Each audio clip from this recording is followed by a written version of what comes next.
Welcome to the fourth Gas Poetry Reading, featuring Igor Goldkind, Doc Jennings, Mimi Gurman, Joshua Gage, Marie C., Lecrivain, Matthew McGuirk, and me. Well, we're not nearly all here.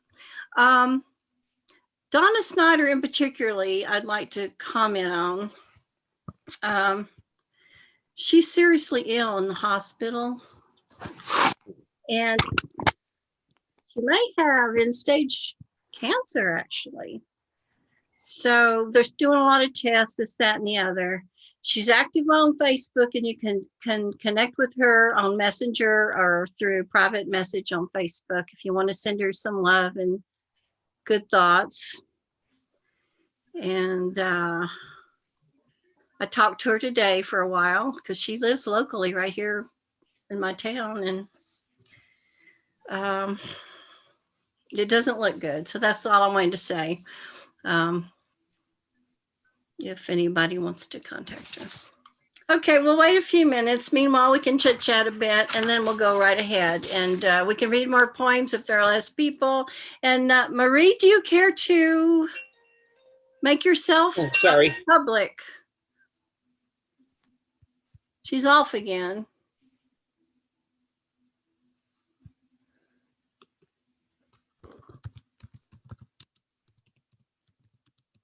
No, I'm here. Okay, could you come on camera with us? I'd prefer not to, if that's okay. Okay, I guess we'll go with that. No, I had some dental work done, so I'm not looking very good right now. Well, it'd be nice to have just a picture of you at your most beautiful. That's fine. Whatever we got, we'll work with that. This might be it. Wow. So I hope you got a bunch of poems ready.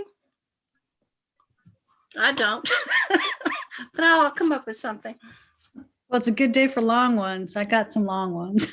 Well, yeah, my whole idea was to keep the rounds shortish, like 3 minutes, but we could stretch it a tad, especially if it's just us, I'm surprised though, so we'll see.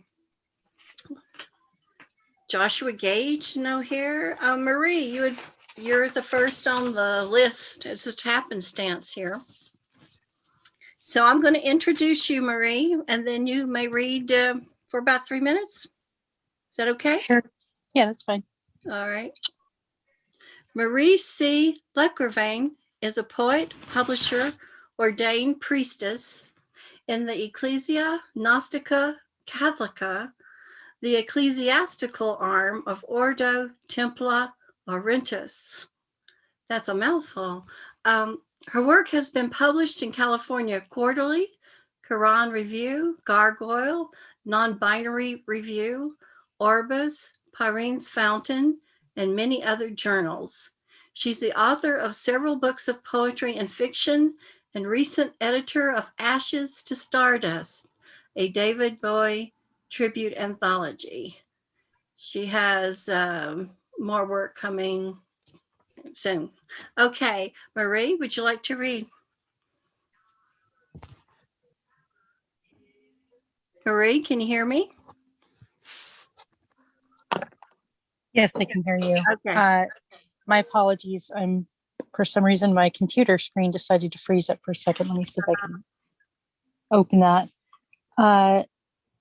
So I do have a poetry anthology coming out. This one took longer than I had anticipated because my best friend and publishing partner died.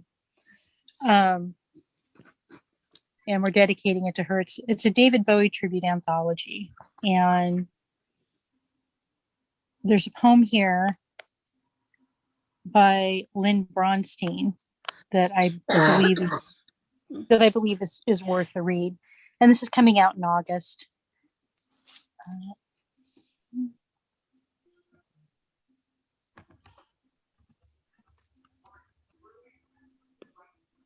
So this is by Lynn Bronstein, and it's called Masks, and it's for David Bowie. So many masks the man wore, long-haired astronaut lost in the stars, rocking philosopher reconciled to changes, flame-topped and androgyne, anyone's lover, insane lad, jewel-studded canine, lanky fellow envying and ogling young Americans. It was easy to lose track, fall an album behind the most recent persona. By the 1980s, he'd roared back, a starman fallen to earth, ready to dance and experience modern love. My neighbor's young son would come to watch music videos with me, and he loved the video for Ashes to Ashes because it made him laugh that the starman was a clown. Adults saw a drowning clown marching in his funeral rites, saying goodbye to the earlier roles, schmutzing his own creations, expressing guilt too much. 4 years now since he left us, this exit following a strained silence, thinner than ever, not wanting us to know that he could round, could crash, could hit as an all-time low. What could he think of the current time?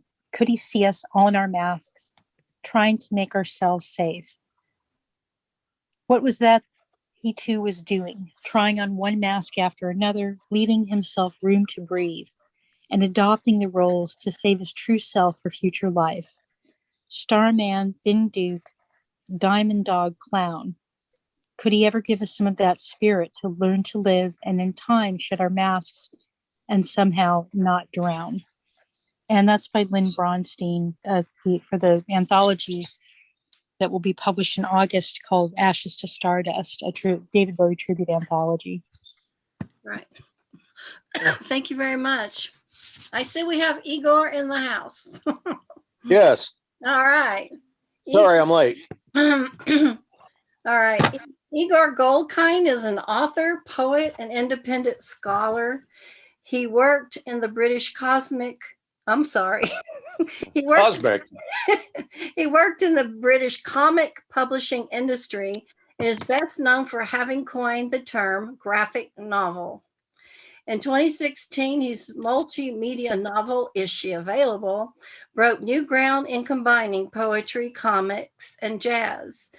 His new work, Take a Deep Breath, Living with Uncertainty, is an illustrated collection of essays, poetry, and fables, confronting the pandemic in personal terms. Igor writes and lives in San Diego. Okay, you have the floor. Oh, dear. Yes, I've been a little busy today preparing for a new publication that Belinda is aware of. We're going to be launching a new literary magazine called The Mission. And it's going to be debuting in August in LA County and San Diego County, and hopefully expanding out from there. It's a monthly. It's 96 pages, and it's for sale, probably under $7 for sale. And it's going to basically be, well, the mission is to recall and recollect our humanity through the expressive arts. And those arts include poetry, short fiction, comic strips, cartoons, photography, arts features, anything that's current. And the only rules we have are that the mission, to submit to the mission, that the content must be new, must be unpublished, not previously published. It must be what we call in publishing, it's a technical term, we call, it must be good. And it must be, worth reading in August, in July and August. And the third rule we have is that everybody gets paid.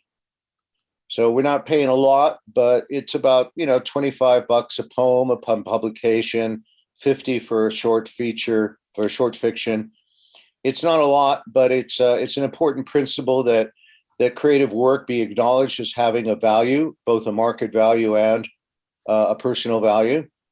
And so we're all very keen on that. It's a very low budget publication. It's only, it's just some startup capital, enough to produce initially 24 issues.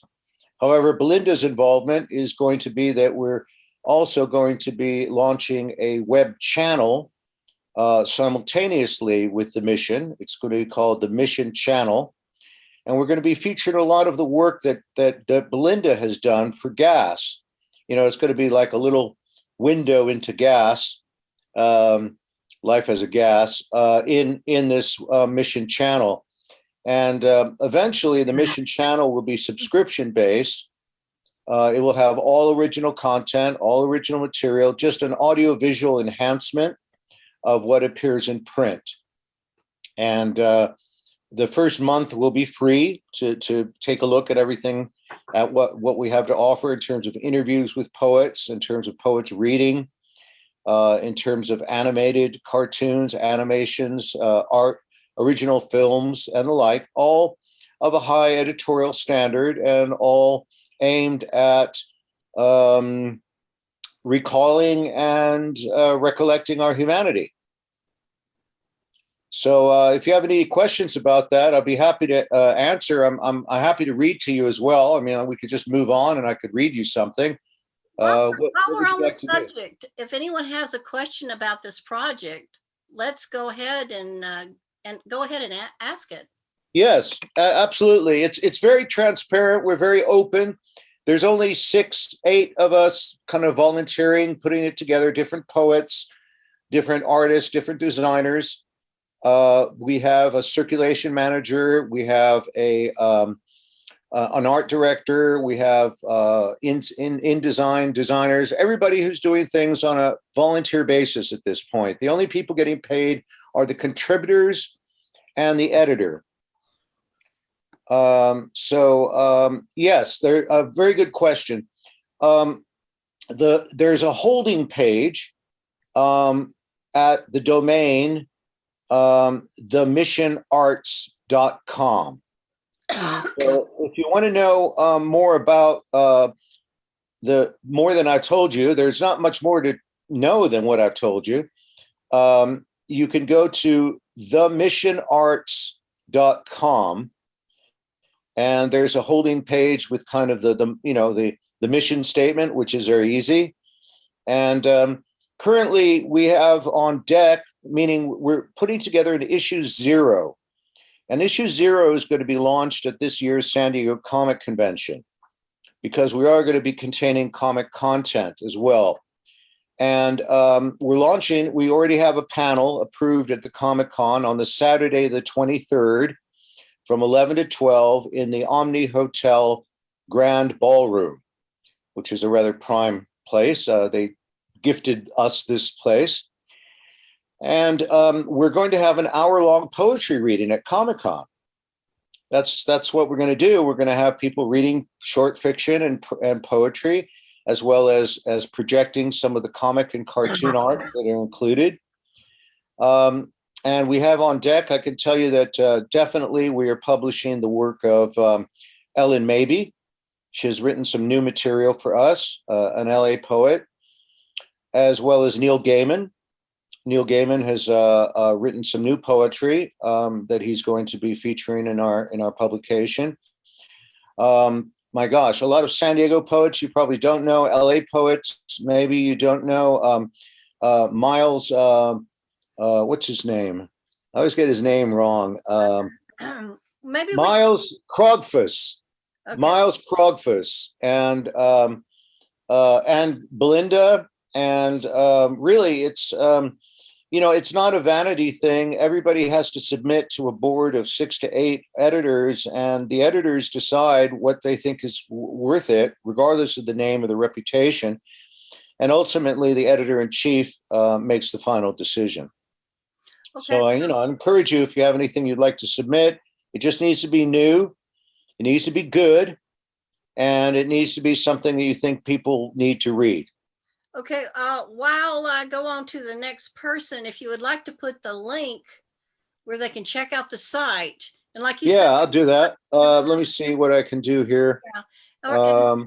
You mean I don't get to read anything now? Yes, you do, but we're coming back around.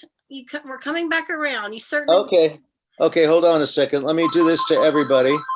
Okay. Uh-oh. Well, anyway, I noticed Joshua Gage has joined us. You still there? Let me see. Oh, hi there. Let me go ahead and introduce you, and you go ahead and read one poem or 3 minutes, kind of, sort of like that. And we'll come back around to you. All right. Joshua Gage is an ornery curmudgeon from Cleveland. I'm quoting. His newest chapbook, Blips on a Screen, is available from Cuttlefish Books. He is a graduate of the Low Residency MFA Program in creative writing at Naropa University. He has a penchant for Pendleton shirts, Ethiopian coffee, and any poem strong enough to yank the breath out of his lungs. You got the stage, Joshua. Excellent. Thank you, Belinda, for having me. I'm going to start with this one. This is called Late December. It cost me a lot to grow this calloused. I wander through winter as though it were a city, newly built, constructed of sweat and polished stone, and in its hidden alleys, I gathered bitter herbs. Memories do not nourish me. When it was worthwhile, I sang through the graveyard a scrap of melody to lullaby the dead. Despite the snow, spring wanted to be born after dying so many times. Her arteries hold no more green after so much bleeding. The birds in the forest built nests of frost and laid their perfume eggs in cradles of ice. I do not want to reconstruct the cross or the tears. After the weeping, finally, shall perish this year of heartache that taught me to shiver and to die for survival. Thank you very much. Thank you. Okay, next up, Mimi Gurman. Mimi Gurman is a queer poet residing part-time in Portland, Oregon, where she is an advocate and activist for unhoused neighbors, while spending the rest of her time in the high desert of Steens Mount Wilderness in southeastern Oregon. Her prosaically beat poems about the houseless have been read in Portland City Council as testimony for houseless rights and have appeared in The Hopper, The Mantle, Three-Line Poetry, and will be appearing in Subliminary Review, St. Petersburg Review. Her first book, called Beneath the Weight of Stars, was recently published. Hello, Mimi. It's your turn. Yes, thank you. It's nice to be here again. I think that I was with you last time on spring equinox. It is quite possible that this is just happening like that. So that's fun. So the first poem I'm going to read today is called Whitman. Not a poem about my experience with houseless people, but my experience wanting to walk with Whitman. So it goes like this. Whitman, he's there on the other side of the unholy street, near the corner of Columbus, near 110th. Whitman, I yell. I cross over and take his hand. We walk the divide, the weathered path. We know these cobbled roads. We walked the murmurs of the tired, sang songs with the fledgling drunks. He said it is late beneath the papaya skin of sky, and nothing stands as it stood before. Near the eavesdrop of earth, he whispered, head to where wind blows its sails across the land, where the seabirds home to a fourth-story ledge, where songbirds set the morning rise, where raven turns the night sky black and coyote beds with dawn. We walked past sleeping shadows hiding in the shadows of sleep, past misery and chimes in the middle of a day, past reflections of disillusionment and torrents of despair. This is my world, I whisper back. He pulls a silver coin from his pocket and holds it out to the sun. an etching of wings and a rusty old bone. The sutures of the past to present will never make a tomorrow. We are just the ghosts of ghettos and other unworldly flowers. Thank you very much. That's great. Thank you. Hey, Doc Jennings, are you there? Doc Jennings. Hello. I am here. Hi there. You're up next. Doc Jennings is 79 years old, and he's the inaugural poet laureate of the city of South Euclid, Ohio, is curator and moderator of First Wednesday Poets, sponsored by the Cuyahoga County Public Library, and creator and moderator of All Nights. He has been published in 20 plus anthologies and been featured poet reader across the US and abroad. His favorite quote is, "It doesn't matter who you love or how you love, but that you love," by Rod McEwen. Hi, Doc. Hello. Good evening. You have the floor for 3 minutes or so, and we'll come back to you in a few minutes. I have the floor. Yeah. Oh, my goodness. I better be careful. This first poem is one I created for Juneteenth, when all of a sudden I found my name listed as being a reader for the Juneteenth celebration here in South Euclid in the newspaper. So the multiverse dictated that I write it. The title is "But Not All Were Yet Free." Traveling through unfamiliar landscapes, following the drinking gourd in infinite caverns of night, reaching for dreams in endless blue sky of day. Once the way to freedom, then came to be the Emancipation Proclamation on January 1st, 1863. But not all were yet free. The Civil War raged on until Appomattox, April 19th, 1865. But not all were yet free.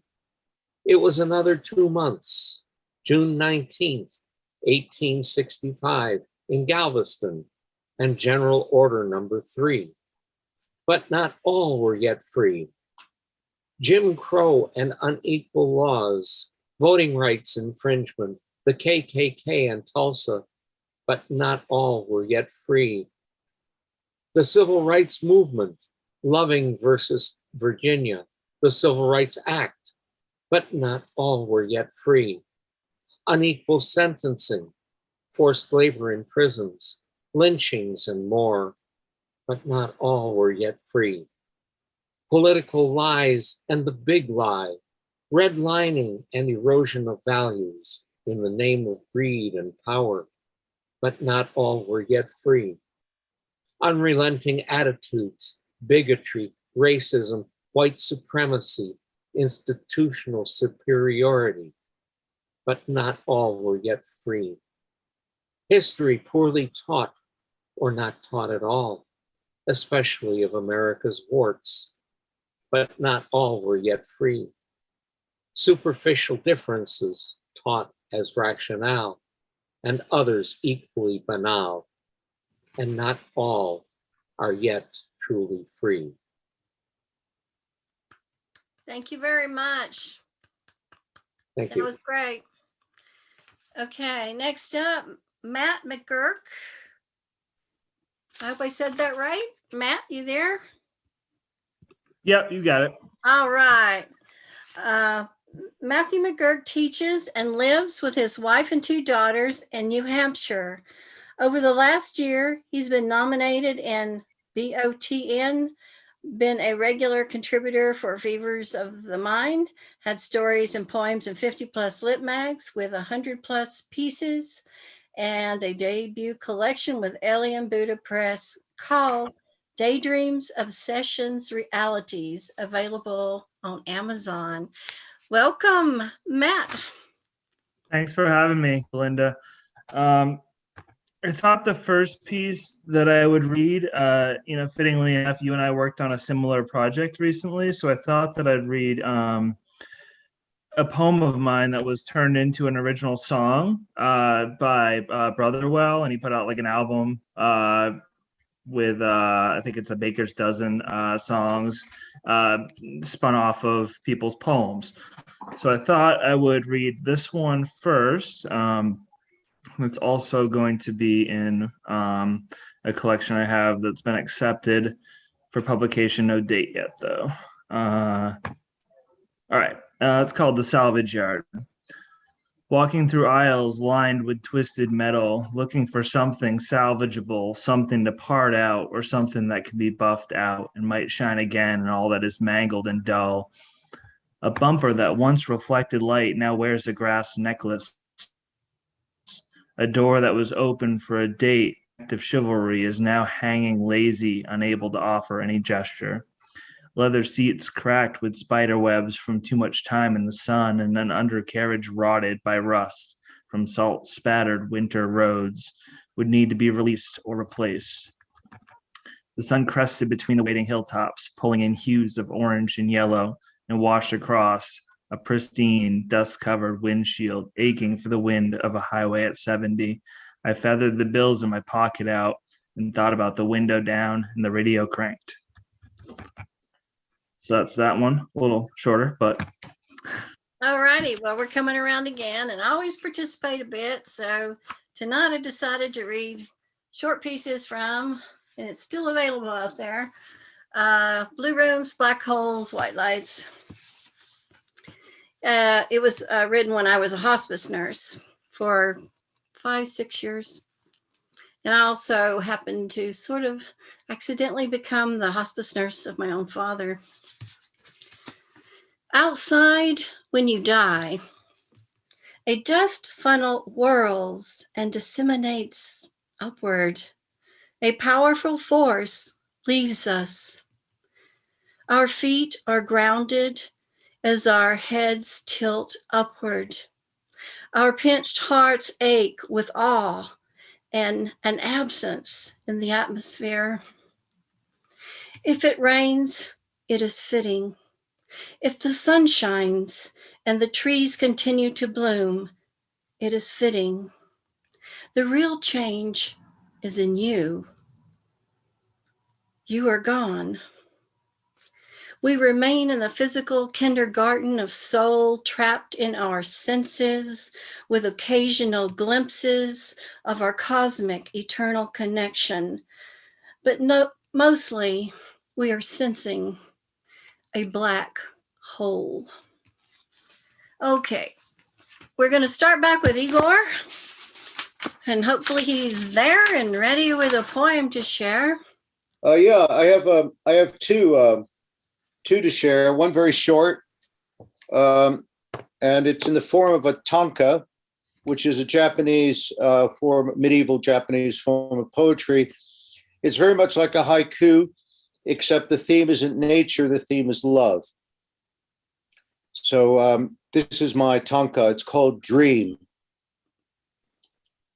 Thinking about you, I slept and saw you in a dream. If I had known it had been a dream, I wouldn't have awoken. Nice. Okay, this one's slightly longer, but I'll go quickly. And it's based on unfortunately, a recent event, a recent thing that happened to me. And oftentimes I use poetry to make sense out of the experiences that I'm having, whether they're welcome or not. And it's called Howdy Do, Kay Wallen. Kay says that she's depressed, but doesn't want to do anything about it. Kay likes to lie in bed all day, healing. Kay knows that there's a better real her hiding inside, and she's just waiting for her to return. Kay used to work in real estate and earn a lot of money. Kay is now a cat sitter because that's what she's able to do. Kay likes men to do things for her and not ask Kay many questions. Kay clears her throat 1,000,000 times a day, but somehow it's never clear. Kay says howdy do instead of hello or good morning. Kay likes to stand right where other people are walking. Kay says she needs to lose weight, so she sits in her bed all night, eating ice cream and Kahlua. Kay talks to the walls that contain her. Kay mumbles advice on writing poetry. She says, "Why are your poems always so negative? Why can't you find any joyful words? Why can't you write positive poems? I think it's because you're Jewish and you've lived such a miserable life. No wonder your girlfriend and your daughter hate you. You're just so negative. You need to think positive. Write positive poems." Kay is a poetry critic, but she doesn't write because it takes effort. Kay likes to watch funny videos on her phone all night, giggling to herself madly. Kay picks up my mother's heart and dangles it in front of my face, threatening to crush it with her grin. Kay has no boundaries because her self is endless like the sea. Kay likes it when men do things for her, like calling a SWAT team when her housemate tells her off. Kay is innocent, so very innocent, she can't help but be smiling all day. She has the smile of a serpent and the tongue of a devil. Kay is Lauren Brobert. Kay is Ginny Thomas. Kay is Margarine Taylor Greene. Kay is the new Karen. Kay is not the only victim falling through her own failing life. Old Kay is the new Karen. Oh, my goodness. Okay. Next, we have Joshua Gage up again. Excellent. Thank you, Belinda. This is called Angel de la Muerte. Now the angel of death has visited Texas 6 times with his long white hair like a winter sky, plucking his guitar to call the children to come and dance. Without parents, without families, the children are just names. Pilgrims lost without a guide on the desert roads of the underworld. Even the drunken guard cannot find the graves anymore. It is up to the angel of death, who dips his finger into the bloody wounds between his own ribs to point the way in neat, wet letters on the rocks beneath the nightfall of singing frogs. Pisa aquí, aquí, aquí, ahora duerme. Thank you. Thank you very much. Marie, you're up next. Hi, Marie. Thank you. Yeah, I'm still here. Sorry. So I don't know how people feel about ekphrastic poetry, but I've been writing a lot of poems over the last couple of years since the pandemic started, based off of Robert Mapplethorpe's photographs. And he's got a great photo of this woman named Louise Nevelson, who was I want to say Polish or Scandinavian artist, but her medium was black and white. She never worked with any other color other than black, white, and gray. And there's this wonderful photo of her that he took where it had like all the great things of like all the shades of black and white and gray, and she's just looking into the camera like, this is me, and I love it. So this is what I got out of that. It's called On Louise Nevelson by Robert Mapplethorpe. Almost no one except the person behind the lens caught the secret, though a hint of it can be found in the shadows of a landscape we can't recognize. You're often asked, why don't you use red, cobalt, or verdant colors? You straighten your already regal posture, bat an eye festooned with extra long commas, and reply, darling, all the colors are there, if you know when and where to look. You're not here to take us by the hand. As gatekeeper and alchemist, it's not your job to order the mildly curious to take off their rose-colored glasses and walk into your nuanced world to experience charcoal as indecision, ecru as relief, ash as acceptance, to chart their way with attenuated hands and open heart through an articulated labyrinth of emotions we don't know how to name, yet let alone feel. This journey is meant for those who recognize the link between banality and avant-garde, and who are not afraid to embrace the less popular shades that reside in a 64 box set of Crayola crayons. Thank you. Mimi, your turn. Thank you. So I write a lot about my friends on the street, and I work with unhoused people and do support work, I suppose, for them. And my book of poetry is about them, and it's called Beneath the Gravel Weight of Stars. This poem is not in there. This is one that I've just written about one of my friends at the same camp that my book was based on. And this is called Chief. You never wanted to be the one to deliver life to the dead, or salvage the soul, or to be the poem itself, but to live. I want to know the days of dirt that cake your hands like clay, to blood, to bleed, to screed, your blessed hands, these darkest shadows.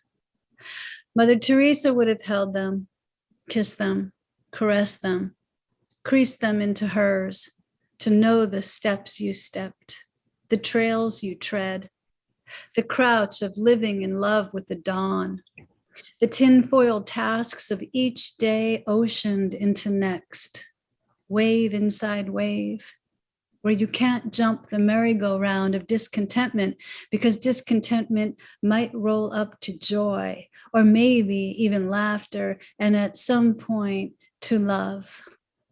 You are the face of forgiveness, yet guilt twists the gnarled chambers of the heart. I'd say walk with me, but there is no truth there. No bolt cutters for the heavy, no oil to grease away the past. In the wind, I hear the old prayers blow past the summer leaves, clanging against the exit door. Thank you very much. Doc Janning, you're up next.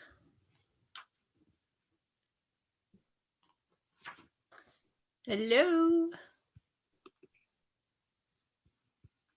Let's see, is he still there? I think he may not be there. Okay. So how about Matt? Yep.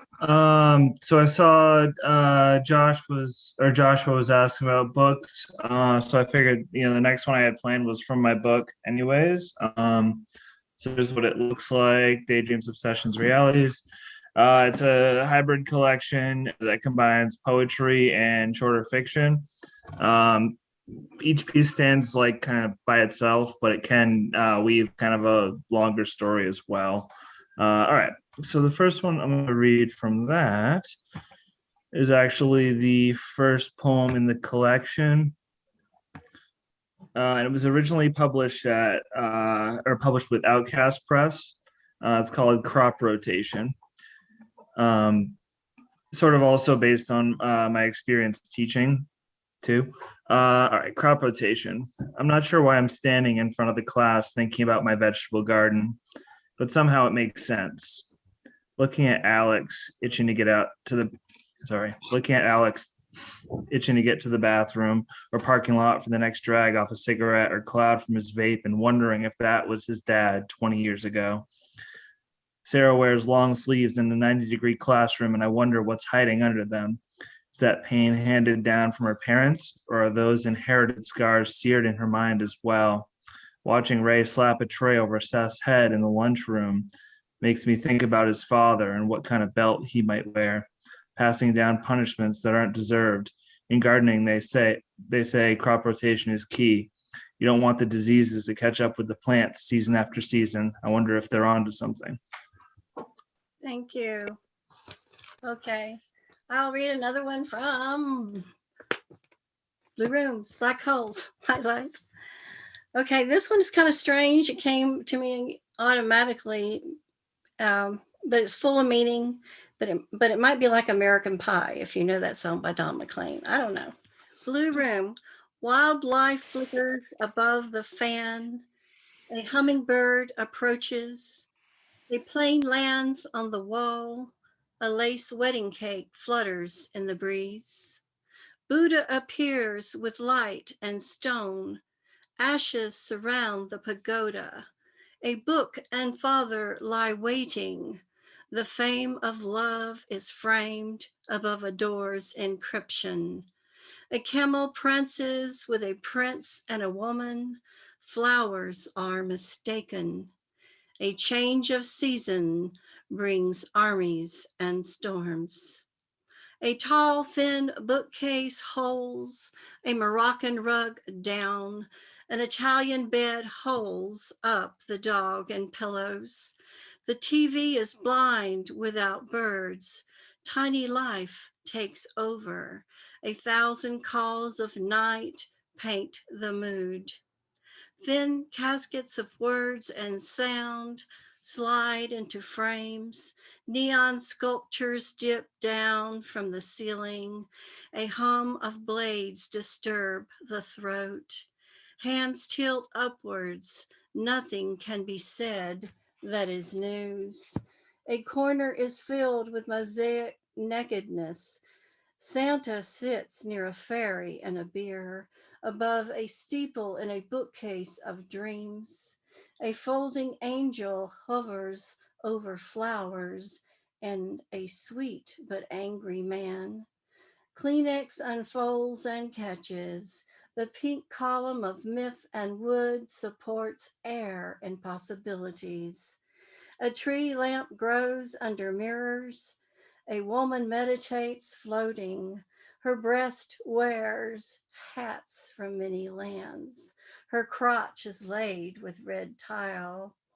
Moths thump the beaded sameness of a hat-framed lamp. A purple dragon across the room shines with amethyst eyes. Bugs and the dog fade as soon as light turns inward. A change of seasons brings armies and storms. 1,000 calls of night paint the mood. Nothing can be said that is news. Okay.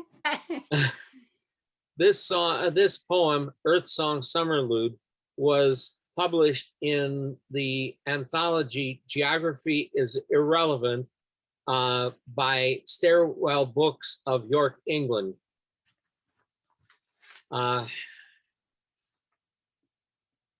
Rushing waters, cool sparkle of air, soft rustle of leaves on silken hillsides of green, and light-dappled wind shadow neath slow dance of cloud-striated sky. Cantabile susurration of slow golden breeze and ancient ageless arc of sun. Immeasurable dimensions of time, each day scented with unique essence.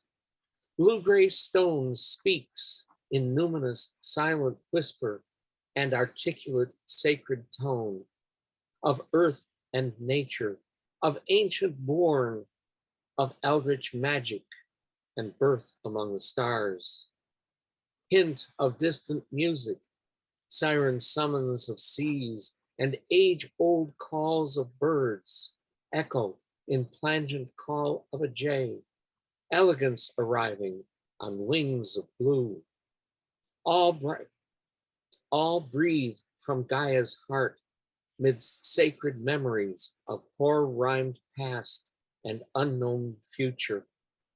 Within translated feelings and moments, thoughts well of the impossible becoming half-conscious dulcet dreams of the possible coalescing into phantasms. Memories of memories cross pathways of longing, woven of sensuous sunlight and velvet shadow, ethereal looms of time stretching uncharted to the other side of the stars, to vanish into the immense silence of infinity. I travel through myself to find me, and words become worlds of light as I become who this place, this moment says I am. Yes, thank you very much. Marie, would you like to go? Or Igor, if he's there? Marie, go ahead if you're there. Sure. This is called Dita Will Be Stardust. Just so you know, the prompt came from a book that I do book resale, and I had a book about Dita Von Teese, so the poem wrote itself. I put Dita in an envelope, but her ripe hips teased the edges for a second. She smiled at me as she slid down, closed her eyes, and crossed her hands over her ample chest, a dead pharaoh in her temporary tomb. I put a Hello Kitty sticker over the flap, a cat with no mouth, no matter how cute, can protect Dita from being desecrated by the curious and greedy. Let's hope the postman doesn't destroy the parcel. But if he does, Dita will be stardust, just like us, as we begin and end each day. Thank you. Let's see. I guess Matthew, you can go ahead if you're there. Yep. Did we go past a couple other people? I feel like I just went a second. Yeah, I Igor, mean, I'm good with whatever. yeah, Igor seems to be gone, and Doc got him out of the line. And anybody can speak up if I skipped anybody. This will be your third time, right? Yeah. Okay, we'll catch up with other people if I've skipped over. Okay. Yep. All right. So the next one I have is the first one that was published with well, not the first one with Fevers of the Mind, but the first one as a contributor over there. So David took me on as a monthly contributor, which I'm really thankful for. So this was the first one I sent him. It's called A Rainy Day. It sort of I guess touches a bit on like being a parent, among other things, I guess. All right. A rainy day, racket of rooftop rain disappears down gutters and into streams so wide she jumps them with standing long jump arms. She pats unbaked pies sitting in puddles waist deep and smiles through a torrent that drowns out any squeals of joy.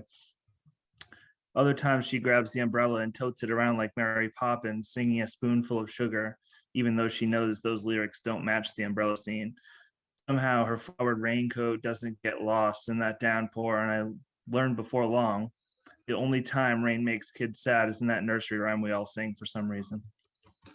Okay, thank you very much. Let's see. Igor, are you in the house? Usually people stay on camera. I'm not used to this quite. Okay. Joshua, have you read 3 times? No, not yet. Well, would you like to read? Absolutely. Okay. All right. Thanks, Belinda. Yeah. And yeah, thank you for having us and for letting me do this. This is really fun. All right. This is a new one I wrote for a contest. It was a non-human narrator was the theme. So this is what I came up with. Words are passing through our lives. After the funeral, you find me in a book, round vowels, rolling echoes in your ears. Drink me now, sip me like wine to savor over your tongue. Hide my linger on your breath from your husband when you kiss goodnight. I will wait for you. You know I know you.